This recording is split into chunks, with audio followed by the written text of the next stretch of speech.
Bismillahirrahmanirrahim. Assalamualaikum warahmatullahi wabarakatuh. Terima kasih atas kesempatan waktunya. Perkenalkan, saya Cut Isna Afrilia dari Magister Ilmu Kebencanaan 13. Pada kesempatan ini, izinkan saya memaparkan materi dari mata kuliah Pengetahuan Kebencanaan dengan mengambil judul Kebakaran Hutan di Indonesia pada tahun 1997 dan pada tahun 2015.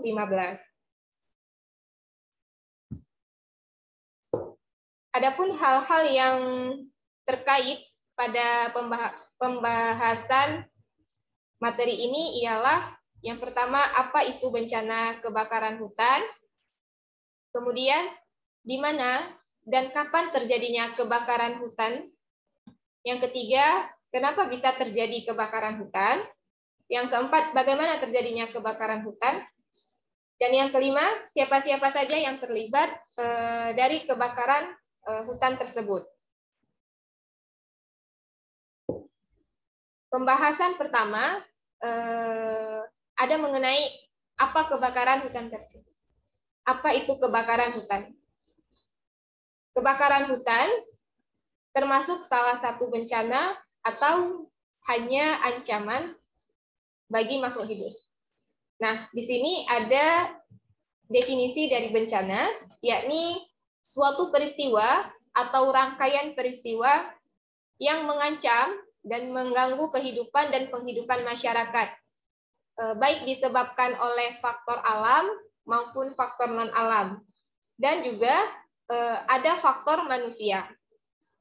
Sehingga peristiwa tersebut berdampak atau menimbulkan korban jiwa manusia, kemudian adanya kerusakan lingkungan, dan kemudian adanya kerugian dari harta benda, dan menimbulkan dampak psikologis bagi manusia.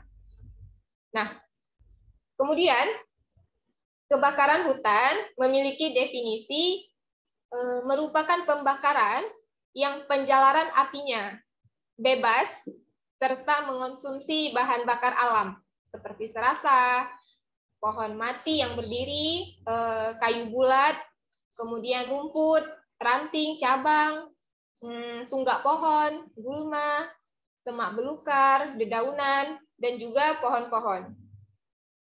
Namun, ada istilah dengan pembakaran hutan. Pembakaran hutan dan kebakaran hutan memiliki makna yang beda.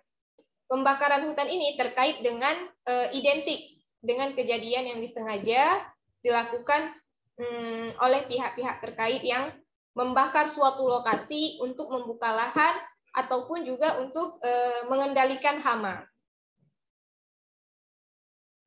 Jadi, kebakaran hutan bisa menjadi bencana apabila menimbulkan korban jiwa manusia dan juga menimbulkan kerugian bagi manusia, dan adanya juga kerusakan lingkungan dan ada kerugian harta benda.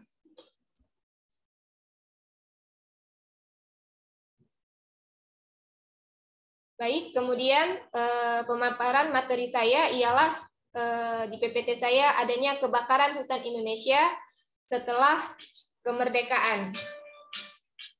Namun, di Indonesia sendiri sebenarnya sudah ada kebakaran hutan sejak sebelum kemerdekaan.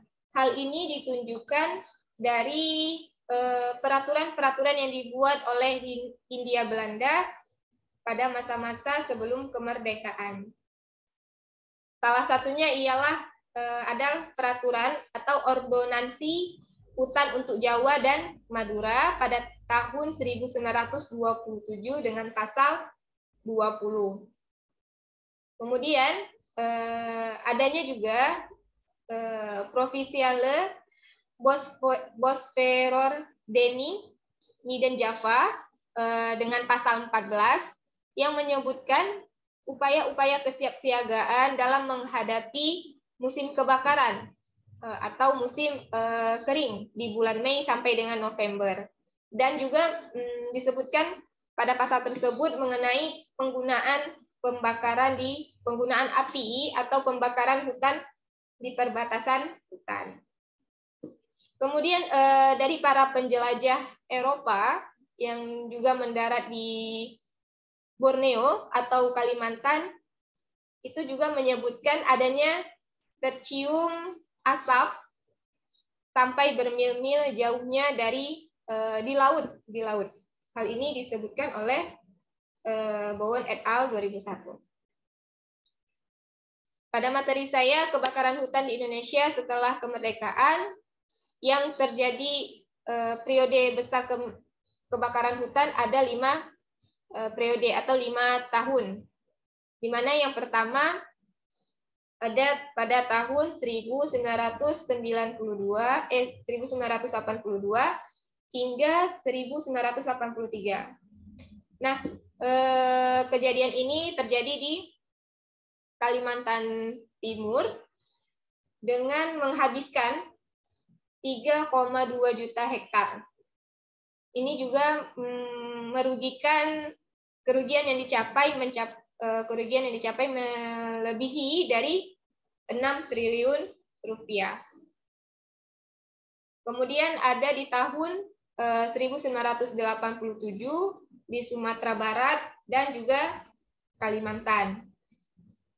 Nah, melalui data pemerintah, kebakaran hutan ini menghabiskan sekitar 66.000 hektar luas hutan dan lahan yang terbakar. Namun hal ini dikatakan lebih dari 66.000 hektar yang terbakar. Karena tidak hanya bagian Sumatera Barat, Kalimantan, namun juga terkena bagian timur di sebelah timurnya. Nah, kemudian ada pada tahun 1991, ya ini lokasinya hampir sama juga dengan 1987. Dari data yang dirilis menyebutkan terbakarnya hutan dan lahan ini mencapai 500 hektar dan menyebabkan asap pada skala lokal. Kemudian ada di tahun 1994 hingga 1995. Nah, ini terjadi di Sumatera dan Kalimantan, di mana terjadinya kemarau yang sangat panjang dan terjadi kebakaran besarnya itu di Sumatera dan Kalimantan. Lebih dari 5 juta hektar pada kejadian kebakaran hutan ini. Bencana asapnya juga melanda Malaysia dan Singapura di akhir dari bulan September. Kemudian selanjutnya ada kebakaran hutan yang paling bersejarah dan juga tidak hanya di Indonesia bersejarah, dan ini juga melibatkan interlokal. Ini pada 1997 dan hingga 1998 yang terjadi hampir di seluruh Sumatera dan Kalimantan.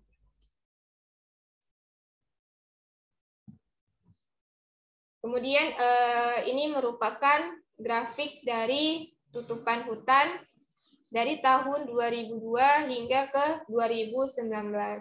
Nah, Indonesia sendiri mengalami kehilangan hutan primer yang sangat drastis, dimulai dari 2016 hingga 2019, di mana hanya pada tahun 2019 hanya tinggal 324.000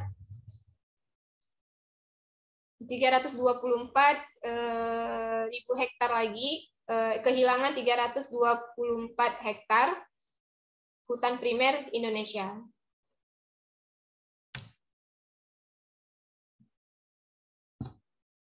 Kemudian bagaimana dan faktor-faktor apa saja yang menyebabkan kebakaran hutan terjadi? Yang pertama, adanya faktor alamiah, di mana faktor alamiah ini adanya petir, letusan gunung berapi, dan yang kemudian ada iklim. petir yang menyambar bagian atau dari pepohonan yang bergesekan yang menimbulkan api. Kemudian di mana pada saat itu hutan atau lahan tersebut sedang mengalami kekeringan dan menjadi titik atau hotspot dari titik panas, sehingga meluaskan titik api dari petir tersebut. Kemudian letusan gunung berapi ini di mana mengeluarkan lahar yang dapat menyebabkan menjalarnya kebakaran hutan dan dipicu juga oleh cuaca yang panas, angin yang berhembus kencang juga mempengaruhi dari kebakaran hutan tersebut terjadi. Kemudian yang ketiga adalah iklim. Iklim sangat berpengaruh pada kebakaran hutan, bencana kebakaran hutan, di mana iklim yang ekstrim atau El Nino yang terjadi itu membawa hawa panas dan menempatkan hotspot panas, titik panas pada hutan-hutan, khususnya hutan-hutan di Indonesia, sehingga mengalami kekeringan. Dan lahan-lahan gambut juga mengalami kekeringan, tidak ada stoknya air pada lahan-lahan tersebut. Kemudian faktor yang kedua ada aktivitas dari manusia. Yang pertama adanya pembukaan lahan oleh masyarakat yang biasanya dilakukan oleh masyarakat yang sering berpindah-pindah dan petani-petani yang ingin membangun ladang atau persawahan untuk kehidupan mereka sehari-hari. Yang kedua, adanya pembukaan hutan atau penebangan hutan oleh perusahaan-perusahaan yang dimana mereka ingin membangun perusahaan yang besar sehingga diharuskan untuk menebang pohon dengan cara yang instan dengan membakar hutan tersebut. Dan yang ketiga, adanya struktural. Hal ini bisa dipicu oleh ekonomi, kemudian sosial, politik, dan juga masyarakat banyak terlibat dalam aktivitas pembakaran hutan. Kemudian proses di sini adanya proses terjadinya pembakaran, di mana pembakaran tersebut dapat terjadi jika adanya oksigen, kemudian adanya sumber penyulut, adanya bahan bakar yang akan menyebabkan karbon dioksida, kemudian menyebabkan panas dan partikel koloid lainnya. Nah, sumber dari penyulit kebakaran hutan ini adanya perubahan karakteristik dari penduduk yang dapat memicu terjadinya pembakaran lahan yang sengaja dimanfaatkan dalam berbagai kepentingan.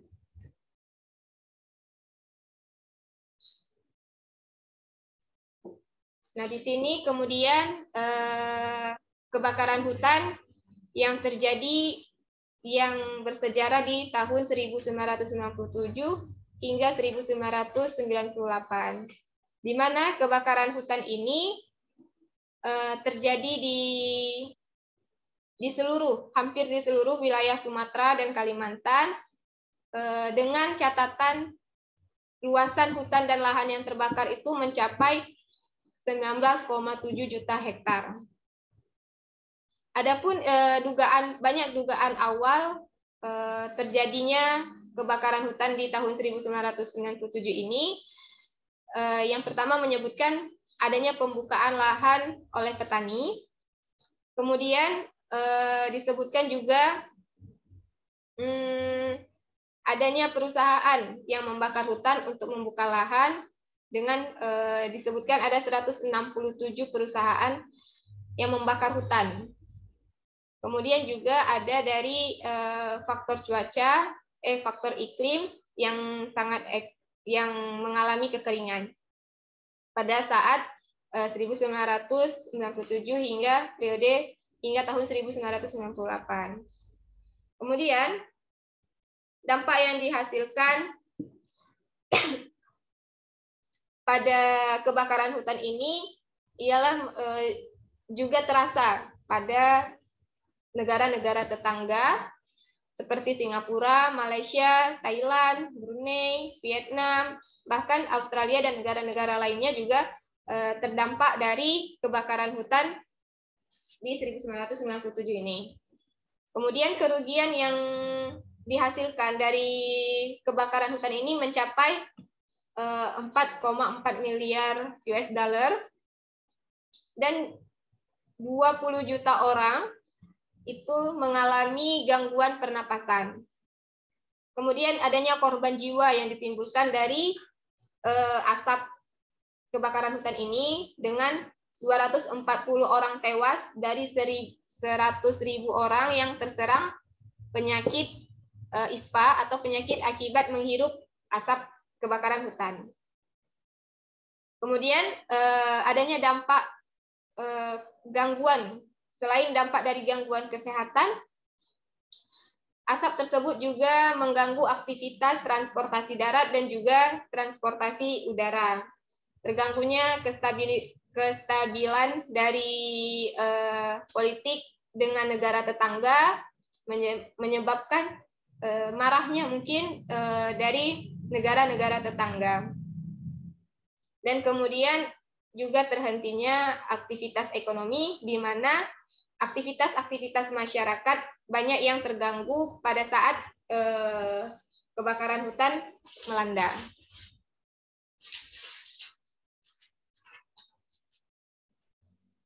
Kemudian kebakaran hutan yang salah satu yang terparah juga terjadi di tahun 2015. Kebakaran hutan ini terjadi di Sumatera dan Kalimantan juga, dengan catatan lahan yang terbakar mencapai 2,6 juta hektar. Hal ini terjadi karena akibat iklim yang ekstrim atau El Nino yang terjadi di Samudra Pasifik, yang mengenai juga memicu terjadinya kebakaran hutan di Kalimantan. Dikarenakan pada saat itu juga Kalimantan dan Sumatera memiliki titik-titik gelombang panas atau hotspot panas. Kemudian adanya juga pembukaan lahan oleh perusahaan-perusahaan. Dampak yang disebabkan dari kebakaran hutan 2015 ini adanya besaran kerugian yang ditaksir itu mencapai 20 triliun rupiah. Kemudian dampak berupa kabut asap yang menyebabkan jarak pandang hanya 200 hingga 500 meter. Kemudian juga pastinya dapat menyebabkan aktivitas masyarakat, terutama transportasi darat, udara, dan juga laut. Kemudian juga kestabilan politik terhadap negara-negara tetangga juga terganggu, dan juga kesehatan masyarakat akibat kabut asap menyebabkan gangguan kesehatan ISPA pada masyarakat. Kemudian siapa saja yang memang bertanggung jawab atau yang dapat memberikan upaya-upaya dari bencana kebakaran hutan tersebut. Nah, untuk bencana di Indonesia, pemerintah juga mengambil alih dalam menuntaskan atau mengendalikan dari bencana-bencana, baik bencana alam maupun non-alam, dan juga membuat upaya-upaya agar kedepannya itu tidak dapat meminimalisir bencana yang terjadi. Kemudian adanya juga perusahaan-perusahaan yang harus bertanggung jawab akibat dari memang ilegal pembakaran hutan tersebut di luar dari batas yang harus dibakar hutan dan lahannya, yang tidak sesuai dengan peraturan-peraturan. Nah, pemerintah sendiri harus menerapkan upaya-upaya dalam penanganan dan pencegahan kebakaran hutan. Pengendalian kebakaran hutan secara umum juga dilakukan melalui upaya pencegahan, pemadaman, dan penanganan pasca kebakaran. Hal ini juga dilakukan baik di tingkat nasional hingga tingkat kesatuan pengelolaan kehutanan. Namun sebenarnya juga pemerintah sudah menerapkan peraturan-peraturan yang mengenai bencana kebakaran hutan. Hal ini dapat dilihat dari Undang-Undang Nomor 32 Tahun 2009 yang mengenai perlindungan dan pengelolaan lingkungan hidup. Kemudian adanya Peraturan Pemerintah Nomor 71 Tahun 2014 tentang pengelolaan dan perlindungan ekosistem gambut.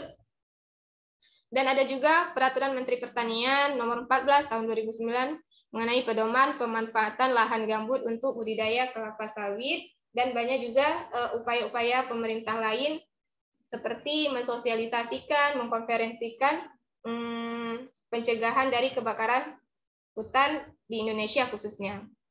Namun kita sebagai masyarakat juga harus berupaya untuk mencegah terjadinya kebakaran hutan. Hal ini bisa kita memperluas tutupan hutan dan lahan dengan menanam atau mereboisasi ulang hutan-hutan yang telah gundul akibat penebangan liar dan akibat dari kebakaran hutan itu sendiri. Baik, terima kasih. Sekian yang dapat saya sampaikan. Saya mohon maaf apabila banyak kesalahan dan kekurangan. Saya akhiri. Assalamualaikum warahmatullahi wabarakatuh.